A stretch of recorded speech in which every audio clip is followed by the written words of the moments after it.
नमस्कार। World news में आज अमेरिका और ईरान 6 दिनों से एक दूसरे के ठिकानों पर हमले कर रहे हैं।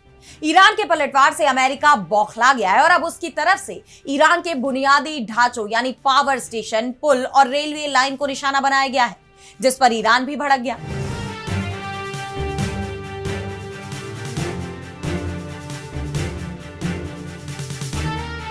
अमेरिका को जवाब देने के लिए अब ईरान की सेना ने भी भयंकर तबाही मचाने का प्लान बनाया है। उसने खाड़ी देशों को चेतावनी दी है कि अगर अमेरिका उसके पावर प्लांट और ब्रिज पर हमले जारी रखता है तो खाड़ी देशों में एक भी ब्रिज सलामत नहीं रहेगा। ईरान उन सभी देशों के बुनियादी ढांचों को तबाह कर देगा जिन देशों में अमेरिका के सैन्य अड्डे हैं और जहां से ईरान पर हमले हो रहे हैं। ईरान की तरफ से चेतावनी दी गई है, जिसके बाद सवाल ये उठ रहे हैं कि क्या अमेरिका के दोस्तों को तबाह करेगा ईरान? जिस तरह से ईरान ने अमेरिका के डिफेंस सिस्टमों को तबाह किया है, उसके बाद सवाल ये उठ रहे हैं कि कहीं अमेरिका को यहां भी हार कर भागना न पड़ जाए। इस पर अब करेंगे विस्तार से चर्चा, लेकिन आइए जरा उन खबरों को भी देख लें जिन पर आगे होगी बात।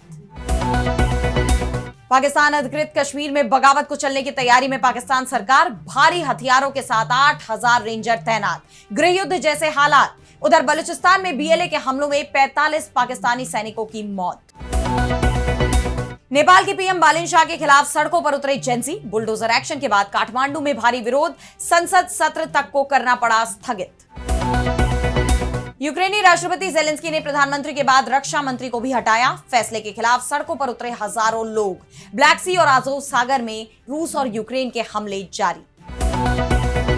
और चलते चलते में देखेंगे हाथियों की बातचीत को लेकर हैरान करने वाला खुलासा।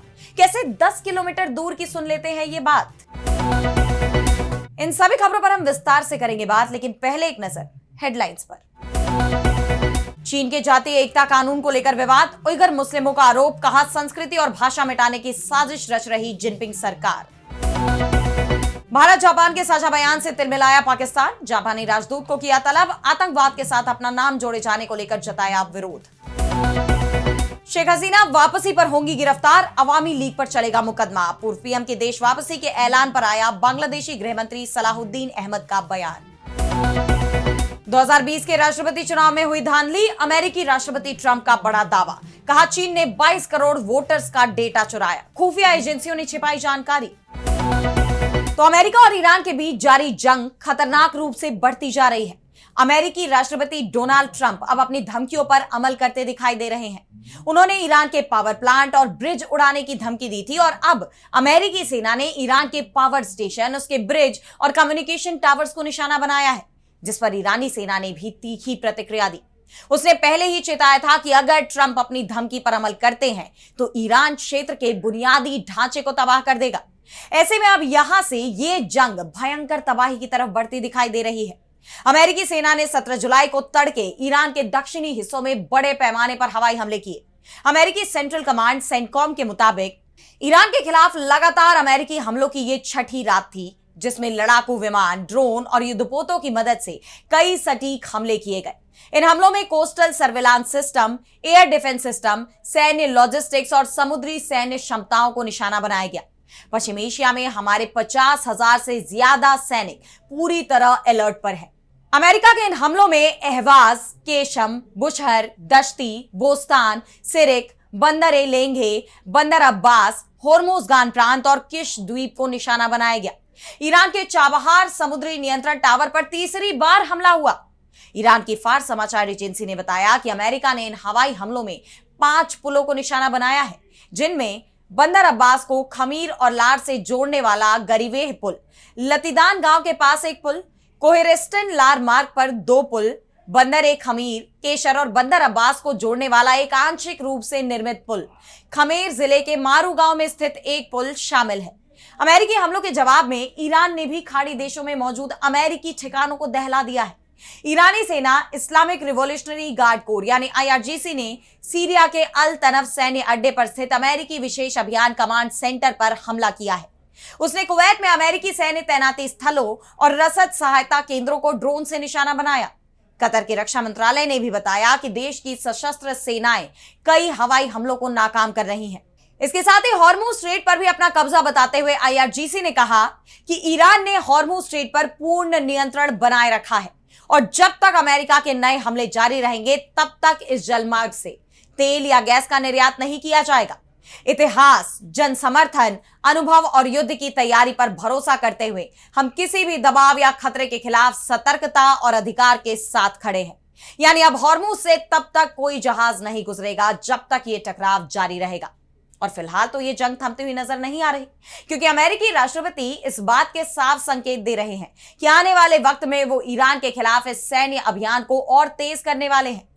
ईरान जंग पर देश के नाम अपने संबोधन में उन्होंने कहा कि अमेरिका अपनी सेना पर रिकॉर्ड निवेश कर रहा है और आज उसके पास दुनिया की सबसे शक्तिशाली सैन्य ताकत है। अपने पहले कार्यकाल में मैंने अमेरिकी सेना को मजबूत बनाया था और अब उसी क्षमता का इस्तेमाल किया जा रहा है। हम ईरान में बड़ी जीत हासिल कर रहे हैं और बहुत जल्द हमारी मेहनत का फल दुनिया के सामने होगा। हालांकि ट्रंप ने यह तो साफ नहीं किया कि वो किस सैन्य, कूटनीतिक या रणनीतिक कार्रवाई की तरफ इशारा कर रहे हैं, लेकिन अमेरिकी मीडिया का दावा है कि अमेरिका जल्दी ही ईरान में जमीनी हमले शुरू कर सकता है।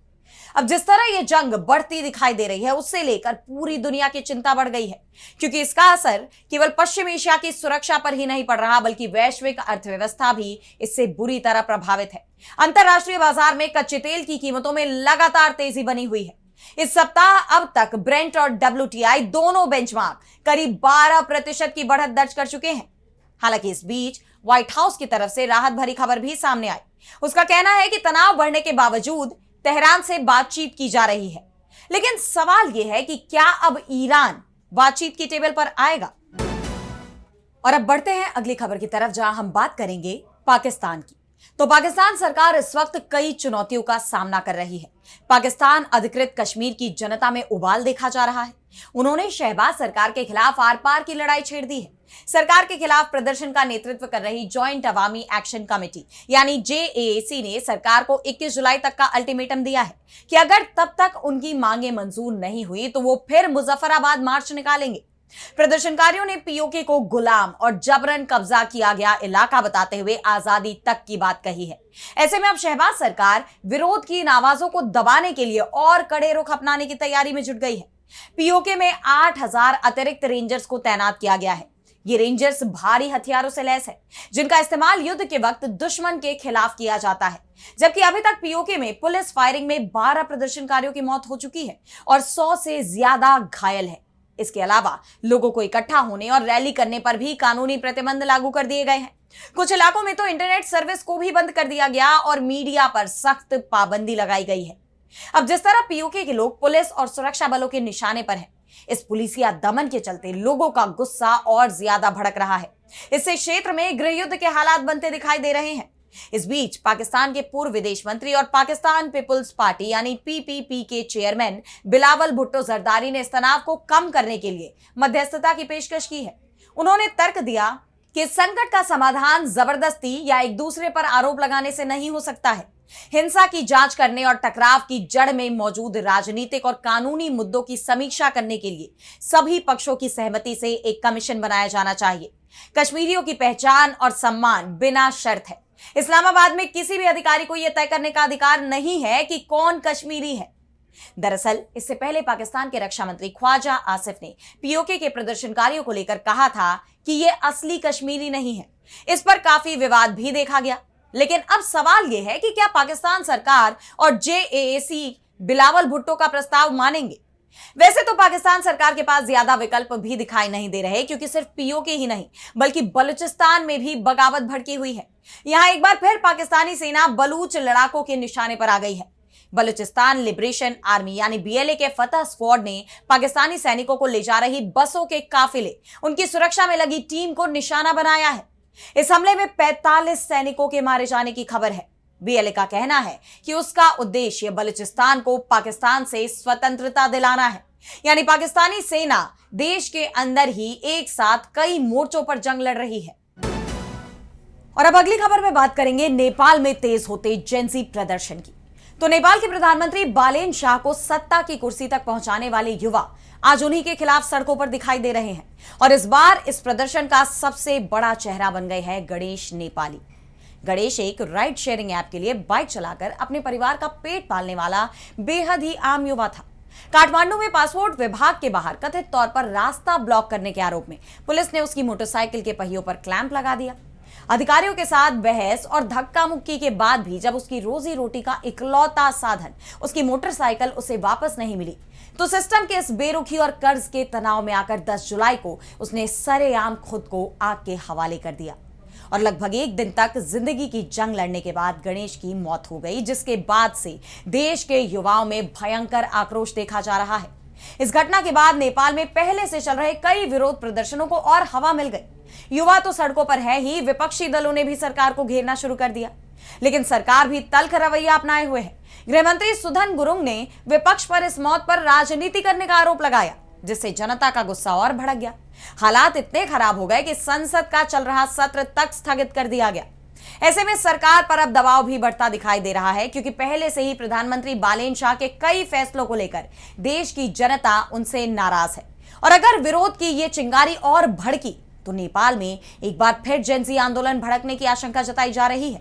अगर ये गुस्सा बढ़ता गया तो बहुत जल्द बालेन शाह का काला चश्मा भी उतर सकता है। यही वजह है कि विपक्ष भी बालेन के काले चश्मे पर तंज कस रहा है और उसे निकालने की हिदायत दे रहा है।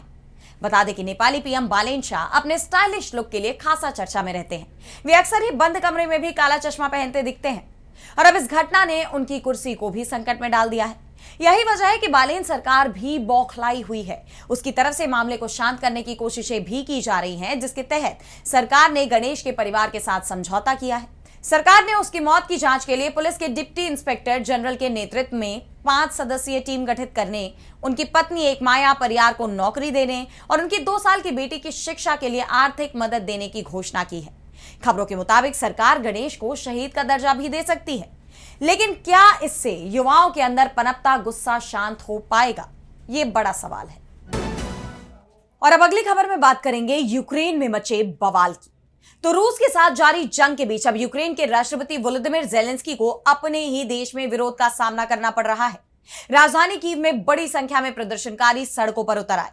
इसके अलावा ओडेसा, लवीव और रूस के हमलों का लगातार सामना कर रहे खार्किव शहर में भी लोगों ने प्रदर्शन किया। इस दौरान 300 से ज्यादा लोग हाथों में तख्तियां लेकर सड़कों पर शर्म करो के नारे लगाते नजर आए। रूस के साथ युद्ध शुरू होने के बाद ये पहली बार है जब देश के कई शहरों में एक साथ इस तरह से विरोध प्रदर्शन हुए। इन प्रदर्शनों को ज़ेलेंस्की की सियासी ताकत की परीक्षा के तौर पर देखा जा रहा है, क्योंकि इस विरोध की वजह भी राष्ट्रपति ज़ेलेंस्की का ही फैसला है। दरअसल उन्होंने अपने मंत्रिमंडल में बड़ा फेरबदल किया है। रिपोर्ट्स के मुताबिक ज़ेलेंस्की ने मिखाइलो फेडोरोव को रक्षा मंत्री के पद से हटाने की प्रक्रिया शुरू कर दी है। मिखाइलो फेडोरोव केवल 6 महीने के कार्यकाल के बाद सरकार से बाहर हो रहे हैं। इससे पहले उन्होंने प्रधानमंत्री यूलिया स्विरिडेंको को भी हटा दिया था और अब संसदीय बैठक में सेर्ही कोरेत्स्की की नए प्रधानमंत्री के रूप में नियुक्ति को भी मंजूरी दे दी गई है। ज़ेलेंस्की ने कहा कि फेडोरोव महत्वपूर्ण सैन्य सुधारों को लागू करने में विफल रहे और सैन्य नेताओं के साथ उनके संबंध खराब रहे, लेकिन उनके इस फैसले को लेकर बवाल मच गया है। मिखाइलो फेडोरोव को हटाए जाने पर यूक्रेनी जनता का गुस्सा फूट पड़ा, क्योंकि फेडोरोव रूस यूक्रेन युद्ध का अहम चेहरा बन चुके हैं। हाल के महीनों में रूसी सेना के मुकाबले यूक्रेन के सैन्य प्रदर्शन में जो अहम सुधार हुआ है, उसका कुछ श्रेय फेडोरोव की तकनीकी समझ को दिया जाता है। रक्षा मंत्री बनने के बाद उन्होंने सेना में बड़े सुधारों का वादा भी किया था। उन्होंने ड्रोन तकनीक को तेजी से विकसित करने और सेना में लागू करने का काम आगे बढ़ाया। साथ ही सरकार की कई सफल डिजिटल सेवाएं भी शुरू कराई, जिससे उन्हें लोगों के बीच काफी लोकप्रियता मिली। अब इन हालात में ज़ेलेंस्की के लिए मुश्किलें बढ़ती दिखाई दे रही हैं, क्योंकि रूस के खिलाफ 4.5 साल से चल रही इस जंग से यूक्रेन की जनता पहले से ही त्रस्त है। लेकिन अब भी ये जंग खत्म होती दिखाई नहीं दे रही, बल्कि हमलों की तीव्रता और बढ़ती जा रही है। ब्लैक सी से लेकर अज़ोव सी तक यूक्रेन और रूस ने मिसाइल और ड्रोन से हमले किए। यूक्रेन की सेना ने कहा कि उसने रूस के कम से कम 11 जहाजों पर हमला किया है, जबकि रूस के रक्षा मंत्रालय ने बताया कि उसकी सेना ने यूक्रेन के एक समुद्री जहाज और एक स्पीडबोट को तब निशाना बनाया जब वे ओडेसा इलाके के बंदरगाहों की तरफ जा रहे थे। इन हमलों की वजह से अनाज के एक्सपोर्ट के लिए अहम इस इलाके में तनाव और बढ़ गया है और इसकी वजह से दुनिया भर में गेहूं की कीमतें बढ़ गई हैं। यानी इस जंग का असर पूरी दुनिया पर पड़ता दिखाई दे रहा है। अब देखना यह होगा कि यह जंग आगे किस दिशा में बढ़ती है। और अब चलते चलते मैं बात करेंगे हाथी यानी एलिफेंट के अनोखे कमाल की।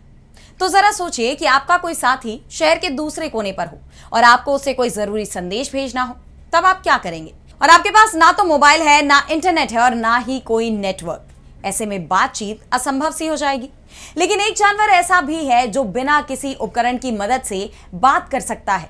1 या 2 किलोमीटर ही नहीं बल्कि 10 किलोमीटर दूर की आवाज को सुन सकता है।